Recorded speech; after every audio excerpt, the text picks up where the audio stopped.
మేఘా 6 న్యూస్కు స్వాగతం సుస్వాగతం.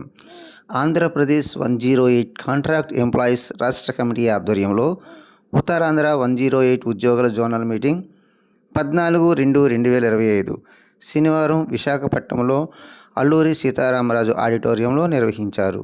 ఈ కార్యక్రమానికి రాష్ట్ర స్థాయి నాయకులు, ఉత్తరాంధ్ర నాయకులు, ఉద్యోగులు పాల్గొన్నారు. వాటి వివరాలు వారి మాటల్లో. ప్రధానంగా ఈరోజు ఆంధ్రప్రదేశ్ రాష్ట్రంలో ఏపీ 108 సర్వీసు రాష్ట్ర ప్రజలకు అందిస్తున్నటువంటి సేవలు, ఆ సేవలలో ఉద్యోగులు ఎదుర్కొంటున్నటువంటి సమస్యలు, అదేవిధంగా ప్రభుత్వానికి కొన్ని సూచనలు, గత 19 సంవత్సరాలుగా ఈ 2025 ఆగస్టు 5వ తారీఖుకి 20 సంవత్సరాలు పూర్తి చేసుకున్నటువంటి ఈ 108 సర్వీసు ఈ ఆంధ్ర రాష్ట్రంలో పురుడు పోసుకొని రాష్ట్రాలే కాకుండా దేశాలే కాకుండా ఖండాంతరాలు దాటి సర్వీసును అందిస్తూ ఉంది. ఇప్పటికే కొన్ని లక్షల మందికి ప్రాణాలు పోసినటువంటి సర్వీసుగా పేరు గడించింది. దీనికి వివిధ రకాల ఉన్నత స్థాయిలో ఉన్నటువంటి కేంద్ర ప్రభుత్వ అవార్డులు వచ్చాయి. కానీ 2005లో ఎవరైతే ఉద్యోగంలో జాయిన్ అయ్యి యుక్త వయసులో ఈ సర్వీస్ అందించి రాష్ట్ర ప్రజలు ప్రాణాలు పోయాలనేటటువంటి ఆలోచనతో ముందుకు వచ్చినటువంటి యువకులు ఈరోజు ముదుసల వయసులోకి 40 దాటిపోయినటువంటి పరిస్థితి ఉంది. ఉద్యోగులకి ఏదైతే రాష్ట్ర ప్రభుత్వం ప్రామిసెస్ ఇచ్చారో వాటన్నిటినీ నెరవేర్చమని ఈనాటి కార్యక్రమంలో చర్చించుకొని ఉత్తరాంధ్ర జిల్లాల యొక్క రీజనల్ సమావేశమే కాకుండా మరో రీజనల్ అయినటువంటి రాయలసీమ సమావేశాన్ని కూడా త్వరలోనే ఏర్పాటు చేయబోతా ఉన్నాం. ఈ సమావేశంలో ఉద్యోగుల అన్ని జిల్లాలతో 6 జిల్లాలతో ప్రతి విషయాల్ని చర్చించి ఉద్యోగులకు సంబంధించినటువంటి ఆర్థికపరమైనటువంటి అంశాలు, సర్వీసుకు సంబంధించినటువంటి అంశాలు, భవిష్యత్తు కార్యాచరణ వీటన్నిటి మీద కూడా సుదీర్ఘంగా చర్చించిన తర్వాత ఈ చర్చలో ఈ సమావేశంలో తీసుకున్నటువంటి తీర్మానాలని ఇటు రాష్ట్ర ప్రభుత్వం వారికి మరియు భవ్య యాజమాన్యం వారికి కూడా అందించడం జరుగుతుంది. ఇప్పటికే ఈ రాష్ట్ర ప్రభుత్వం వచ్చిన తర్వాత మాకు 2 రకాలైనటువంటి జీవోలు ఇవ్వడం, అదేవిధంగా 2014 మే 4వ తారీఖు ఇచ్చినటువంటి GOMS 49ని పునరుద్ధరిస్తామని చెప్పి గౌరవ ముఖ్యమంత్రి గారు తెలియజేయడం, అందులో 2,000 రూపాయలు మాత్రమే మాకు ప్రత్యక్షంగా కనబడుతుంది, మిగతా 2,000 రూపాయలు ఇప్పటికీ కూడా మా చేతికి అందడం లేదన్నటువంటి విషయాన్ని మేము గత 26వ తారీఖు డిసెంబర్ ఇచ్చినటువంటి సమ్మె నోటీసులో తెలియజేశాం. సమ్మె నోటీసులో 18 పాయింట్లతో కూడినటువంటి అంశాలని అందించి దానికి అనుగుణంగా మేము కార్యాచరణ ప్రకటించడం జరిగింది. కార్యాచరణలో భాగంగా ప్రతిరోజు ఒక నిరసన కార్యక్రమాన్ని తెలియజేశాం. గౌరవ ముఖ్యమంత్రి వారికి, గౌరవ వైద్య శాఖ మంత్రి వర్యులకి, గౌరవ కంపెనీ వారికి కూడా మెయిల్స్ రూపంలోనూ మా నిరసన తెలియజేశాం. అయినప్పటికీ వారు 12వ తారీఖున జనవరి 12వ తారీఖునటువంటి చర్చల్లో భాగంగా ఈ ప్రతి అంశాన్ని కూడా చర్చించడం జరిగింది. ఆ చర్చల్లో భాగంగా ఉద్యోగులకు సంబంధించినటువంటి సమస్యల్లో కొన్ని సమస్యల్ని పరిష్కరించడం జరిగింది. పరిష్కరించినటువంటి కారణంగా అందులో భాగంగా 5 నుంచి 10 సంవత్సరాల సర్వీస్ ఉన్న వారికి ఆటోమేటిక్ స్లాబ్ అప్గ్రేడేషన్ అన్నటువంటి అంశం ఆర్థికపరమైనటువంటి లార్జ్ స్కేల్లో ఉద్యోగులకి ఉపయోగపడేటటువంటి అంశం. అది ఈరోజు తీసుకున్నటువంటి నిర్ణయం 108 సర్వీసు ఉన్నంత వరకు కూడా ఆటోమేటిక్గా వారి సర్వీస్ని అనుగుణంగా వారి జీతాలు పెరిగేటటువంటి అవకాశం ఉంటుంది. ఇది ఎవరు ప్రమేయం లేకుండా ఒక్కసారి ఈరోజు ప్రారంభించినటువంటి ఈ సిస్టమ్ 108 సర్వీసు ఉన్నంత కాలం కూడా వారి సర్వీస్కి అనుగుణంగా జీతాలు పెరిగేటటువంటి అవకాశం ఉంటుంది. అది మరియు 8 గంటల పని విధానాన్ని అమలు చేయమని ఎప్పటి నుంచో అడుగుతూ ఉన్నాం. మనకు 2018 మనకు లేబర్ డిపార్ట్మెంట్ వారు ఇచ్చినటువంటి ఆర్డర్ ఉంది. ఆ ఆర్డర్ని అమల్లోకి తీసుకురమ్మని చెబుతూ ఉన్నాం. అయినప్పటికీ ఇప్పటి వరకు కూడా ఈ ప్రభుత్వం దాన్ని పూర్తిగా పక్కన పెట్టినటువంటి పరిస్థితి. మేము 12 గంటలు రోజుకు పనిచేస్తూ ఉన్నాం. ఉదయం మా పిల్లలు నిద్ర లేవకముందే మేము సర్వీసులో వచ్చి ఉంటాం. తర్వాత మేము సర్వీసు నుంచి ఇంటికి వెళ్ళే లోపల మా పిల్లలు నిద్రపోయే పరిస్థితి. కానీ ఈ రోజు ఉన్నటువంటి ప్రపంచవ్యాప్తంగా ప్రపంచ ఆరోగ్య సంస్థ చెప్తున్నటువంటి సూచనలు ఏంటంటే ఆరోగ్య రకమైనటువంటి కనీసం 7 నుంచి 8 గంటలు నిద్రపోవాలంటున్నారు. మాకు 8 గంటలు దేవుడు ఎరుగు, 4 గంటలు కూడా రోజుకు నిద్రపోయే పరిస్థితి లేదు. రోజుకు 12 నుంచి 16 గంటలు డ్యూటీ అవర్సే సరిపోతామని, రాకపోకలకు మరో 2 గంటలు సరిపోతామని మేము పట్టుమని 5 గంటలు నిద్రపోయే పరిస్థితి లేకుండా మేము ఈరోజు సర్వీస్ ఈ రాష్ట్ర ప్రజలకు అందిస్తూ ఉన్నాం. మామూలుగా ఎవరికైనా కానీ కొన్ని ప్రిస్క్రైబ్డ్ రూల్స్ అండ్ రెగ్యులేషన్స్ ఉంటాయి. మాకున్నటువంటి రూల్స్ అండ్ రెగ్యులేషన్స్ గవర్నమెంట్ పరంగా కానీ, కాంట్రాక్ట్ పరంగా కానీ, అవుట్ సోర్సింగ్ పరంగా కానీ వర్క్ అవుట్ సోర్సింగ్ పరంగా కానీ ఈ 4 సంబంధించిన విభాగాలకు సంబంధించినటువంటి ఏ జీవో కూడా మాకు అమలు కావడం లేదు. ఎందుకు అనంటే మీరు ఒక ప్రైవేట్ సంస్థలో పనిచేస్తూ ఉన్నాం, మేము కాంట్రాక్ట్ని ప్రైవేట్ వ్యక్తులకు ఇచ్చేసామని ప్రభుత్వం చేతులు దుడుపుకుంటుంది. కంపెనీ వారేమో ప్రభుత్వం ఏం చెప్పిందో ఆర్ఎఫ్బీలో అది మాత్రం మేము చేస్తున్నామని వారు చెప్తున్నారు. ఈ 108 ఉద్యోగుల తరఫున ఈ సందర్భంగా ప్రభుత్వాన్ని కోరడం జరుగుతూ ఉంది. 8 గంటల పని విధానాన్ని తక్షణమే ఉద్యోగులందరికీ అమలు చేయాలని చెప్పనేసి ఈ సందర్భంగా కోరుకుంటూ ఉన్నాం. అదేవిధంగా మీరు ఏదైతే 2018లో గౌరవ చంద్రబాబు నాయుడు గారు ఇచ్చినటువంటి జీవోని మళ్ళా పునరుద్ధరించమని అడిగాం. దాన్ని 2000 మాత్రమే మాకు కనబడుతుంది, మరో 2000 రూపాయలు కనిపించే విధంగా చర్యలు తీసుకోమని అడుగుతూ ఉన్నాం. అదేవిధంగా ఈ ఉత్తరాంధ్ర, ప్రత్యేకించి ఉత్తరాంధ్ర పరిస్థితికి వస్తే ఉద్యోగులు చెప్పినటువంటి సమస్య ప్రధానంగా ఐఎఫ్టీ కేసులకు సంబంధించి. ఈ ఐఎఫ్టీ కేసులకు సంబంధించి తమిళనాడు గవర్నమెంట్ ఏదైతే సిస్టమ్ తీసుకొచ్చిందో, ఎందుకంటే మనకంటే వెనక ప్రారంభించారు ఈ 108 సర్వీస్ని. 2005 ఆగస్టు 15 ప్రపంచంలోకెల్లా ఉచిత 108 అంబులెన్స్ సర్వీస్ని ప్రారంభించి మన ఆంధ్రప్రదేశ్.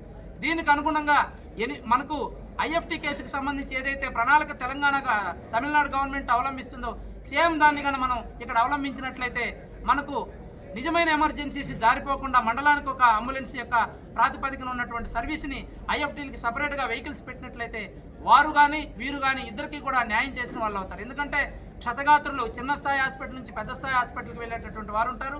ఎక్కడైతే ఇబ్బంది జరుగుతుందో అక్కడికి ఎమర్జెన్సీ సర్వీస్ వెళ్లాల్సినటువంటి పరిస్థితి ఉంటుంది. కావున దయచేసి రెండింటికి కూడా సపరేట్ వ్యవస్థల్ని ఏర్పాటు చేయవలసిందిగా మేము గవర్నమెంట్కి సూచిస్తూ ఉన్నాం. మాది వైద్య ఆరోగ్య శాఖలోని ఉద్యోగులుగా మమ్మల్ని గుర్తించండి. కనీసం యూనిఫామ్ విషయంలో కూడా పొరపాటు జరిగిందని మేము మీ దృష్టికి తీసుకొచ్చాం. దయచేసి వెంటనే దాన్ని ఈ సంవత్సరానికి కాకపోయినా రాబో 4 సంవత్సరాలకి మా యూనిఫామ్ని యాప్రాన్లోకి మార్చమని మేము రిక్వెస్ట్ చేస్తున్నాం. ఎందుకంటే ఇది వైద్య రంగానికి సంబంధించినటువంటి సిస్టమ్ కాబట్టి ఇందులో యూనిఫామ్ చాలా ప్రధాన భూమిక పోషిస్తూ ఉంది.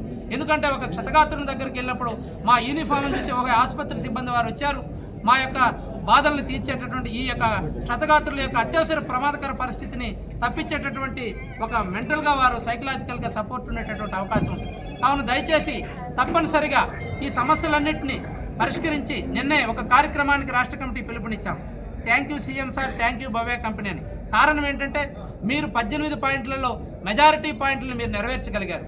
దానికి మాకు ఎక్కడా కూడా రాజకీయ పార్టీలతో సంబంధం లేదు, రాజకీయ పార్టీ అనుబంధంగా మా యూనియన్ లేదు. మాకు సిఐటి అనుబంధంగా మేము పనిచేస్తూ ఉన్నాం. 2009 నుంచి కూడా మా యూనియన్ ఉంది. యూనియన్ ఎప్పుడూ కూడా అసాంఘిక కార్యకలాపాలకు కానీ ఎక్కడైనా ఇబ్బందికర పరిస్థితులకు కానీ యూనియన్గా మేము ఎక్కడా కూడా సపోర్ట్ చేయట్లేదు. ఉద్యోగుల యొక్క సంక్షేమం, ప్రజల యొక్క అత్యవసర వైద్య సేవలు, ఈ రెండే మా యొక్క ప్రాధాన్యత. కావున దయచేసి రాష్ట్ర ప్రభుత్వ పెద్దలు వెంటనే స్పందించి ఈ సమస్యలన్నిటి మీద సుదీర్ఘంగా చర్చ జరిపి ఇదే విధంగా 108 ఉద్యోగులకి అందరికీ కూడా గృహాలు అనేటివి మంజూరు చేస్తున్నారు, ఇళ్ల పట్టాలు మంజూరు చేస్తున్నారు. దయచేసి 108లో పనిచేసే ఉద్యోగులందరికీ కూడా ఇళ్ల పట్టాలు మంజూరు చేయవలసిందిగా కోరుతూ ఉన్నాం. వారికి గృహాలు ఉచితంగా ఇవ్వాల్సింది కోరుతూ ఉన్నాం. వీలైతే ఆర్టీసీలో తప్పనిసరిగా ఆర్టీసీ ప్రయాణం ఇతర జిల్లాలు కాకుండా కనీసం విత్ ఇన్ ద డిస్టిక్ అయినా ఆర్టీసీ పాసులను మంజూరు చేయవలసింది ఈ సందర్భంగా కోరుతూ ఉన్నాం. కాబట్టి దయచేసి ఈ విషయాలన్నింటి మీద ప్రభుత్వం పెద్ద మనసుతో స్పందించి ఉద్యోగుల యొక్క సమస్యలను పరిష్కరిస్తానని చేతులెత్తి నమస్కరించి కోరుకుంటున్నాం. ఉద్యోగ భద్రత అంటూ ఏమీ లేదు. మేము ఆడవాళ్ళుగా ఈ ఫీల్డ్లోనే చాలా ఎక్కువ కష్టపడుతూ పనిచేస్తున్నాం సార్. 12 గంటలు పనిచేయడం అనేది ఎక్కడా కూడా లేదు. మన జిల్లాలో కాదు, మన మండలంలో కాదు, మన రాష్ట్రంలో ఎక్కడైనా ఉద్యోగం చేయడానికి మేము రెడీగా ఉంటాం సార్. ఈరోజు ఇక్కడి నుంచి ఒక 30 కిలోమీటర్ల దూరం అనమన్నా సరే వెళ్ళి 12 గంటలు ఉద్యోగం చేసి వెళ్ళడానికి రావడానికి 2 గంటలు టైం స్పెండ్ చేసి మినిమం దగ్గరగా 14 గంటలు మేము టైం ఇచ్చి మేము ఈ ఉద్యోగం చేస్తున్నాం సార్. ఈ 20 సంవత్సరాల కాలం నుంచి రోడ్డు మీద ఉద్యోగంలాగే ఉంది సార్. మాకు పర్మనెంట్గా ఒక లొకేషన్ లేదు. ఈ 14 గంటల్లోని మాకు ఒక మహిళగా మేము ఎన్నో ఎదుర్కొంటున్నాం సార్. మేము ఒక కేసుకి వెళ్ళామంటే అక్కడ ఎన్నో ప్రాబ్లమ్స్ ఉంటాయి. పేషెంట్ మేము సురక్షితంగా హాస్పిటల్ తీసుకెళ్ళి వాళ్ళని అత్యవసర చికిత్స చేసుకుంటూ హాస్పిటల్లో అడ్మిట్ చేయడం వరకు మమ్మల్ని చూస్తున్నారు తప్ప గవర్నమెంట్ కానీ కంపెనీ కానీ మా గురించి మా సమస్యల గురించి పట్టించుకోవాలి సార్. మాకు పర్మనెంట్గా ఒక లొకేషన్ కావాలి సార్. మాకు ఒక బాత్రూమ్ కూడా అవైలబిలిటీ కూడా లేదు సార్. ఈ 14 గంటల్లోని మేము ఎన్నో సమస్యలు ఎదుర్కొంటున్నాం సార్.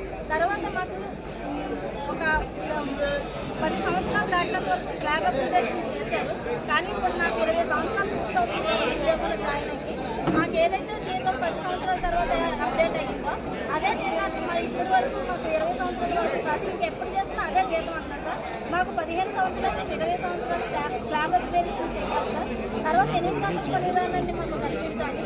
మూడోది మాకు ప్రధానమైన సమస్య లొకేషన్స్ సార్. ఆడవాళ్ళగా మేము ఈ సమస్య గురించి చాలా ఇబ్బంది పడుతున్నాం. దయచేసి ఇప్పుడున్న గవర్నమెంట్ కానీ మాకున్న కంపెనీ కానీ మాకు ఒక పర్మనెంట్ లొకేషన్ ఏ ఉద్యోగం లేనంత సమస్య మాకు ఈ లొకేషన్ సమస్య తీర్చాల్సిందిగా మేము గవర్నమెంట్ మాకు సౌజన్యంగా కోరుకుంటున్నాం. Thank you. ఎంపీగా వర్క్ చేస్తున్నారంటే మాకు ప్రధానమైన సమస్య ఏంటంటే మాకు షెల్టర్ లేకుండా ఎన్నో సంవత్సరాలు మేము బాధపడుతూనే ఉన్నాం. ఇంతవరకు మమ్మల్ని ఏ ప్రభుత్వం కానీ ఏ నాయకులు కానీ మా లేడీస్లో ఉండే ఈ సమస్యలు అనేది ఎవరు కూడా గుర్తించట్లేదండి. ముఖ్యంగా ప్రతి దానిలోనూ మెయిన్ 108 అనేది మెయిన్ పథకం అయినప్పుడు రైతు భరోసా కేంద్రాలు ఉన్నాయి, అంగన్వాడీ సెంటర్లు ఉన్నాయి, ఆఫీసులు ఉన్నాయి, రెవెన్యూ ఆఫీస్ అన్నీ ఉన్నాయి. కానీ 108 అంటూ వాళ్ళకి ఒక లొకేషన్ అంటూ లేదు, ఒక రూమ్ అంటూ లేదు. మేము చెట్టు కింద పెట్టుకోవడము, కేసులకు వెళ్ళడము, రావడము, ఏదైనా హాస్పిటల్కి వెళ్తే మా పర్సనల్గా పాస్కి వెళ్ళడం యూజ్ చేసుకుంటున్నామే తప్ప మాకంటూ షెల్టర్ అంటూ లేకుండా చాలా ఇబ్బంది పడుతున్నాం. ముఖ్యంగా ఇప్పుడు ఇచ్చిన యూనిఫామ్ వల్ల కూడా మాకు చాలా మనోభావాలు దెబ్బతినేలాగా ఉన్నాయి.